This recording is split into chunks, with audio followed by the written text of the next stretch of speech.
Welcome to episode 3 of Race Control.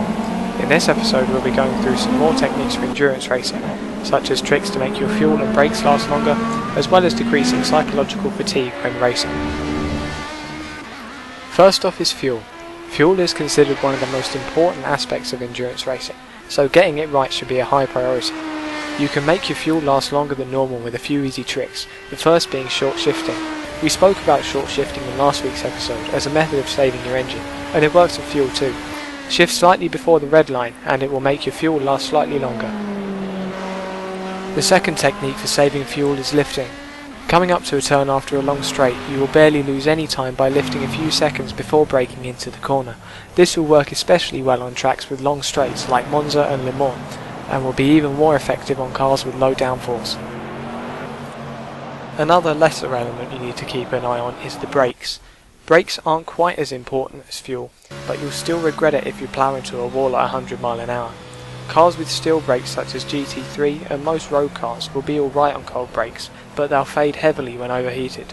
Carbon brakes, however, such as those in Le Mans prototypes and high-end open wheelers, will be excellent at high temperatures, but suffer heavily when cold.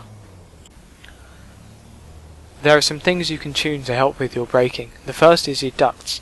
Brake ducts allow air into the brakes to cool them, and you can change how big this opening is.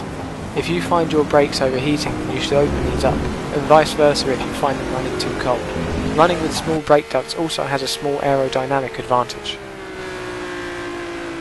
As well as the temperature of your brakes, you also need to keep an eye on how heavily worn they are over long periods. GT3 cars in particular are liable to need brake changes after around 20 to 25 hours of driving, depending on the track. You may wish to lower your brake pressure slightly if you can't afford to risk an unscheduled pit stop near the end of the race. Endurance racing isn't all about the car though. As a driver, it's important to keep yourself focused throughout your drive. Keep hydrated if you're in front of the screen for long periods, and try to get up and walk around when pitting or when your teammate is driving. You can also make the car easier to drive. This will reduce mental fatigue so you can drive for longer, but you will almost definitely be slower as a result. Changing the aspects of the setup, like softening the rear roll bars, increasing the aggressiveness of the traction control, and lowering the wastegate on turbo cars will all make the car more stable, but they come with the expense of less power and more understeer. In some cars you'll have to change your brake balance mid-race as well, as uneven wear can result in a rearward bias which can catch you unawares. On top of all this, it's important to learn a track before racing on it, especially for long periods.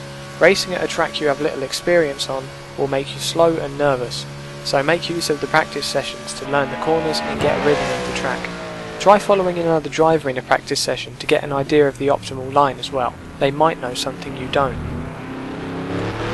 That's all for Race Control episode 3. In next week's episode we'll go through the basics of setting up your car for various situations, and go into more detail on how you can make the car work for you. Thank you for watching.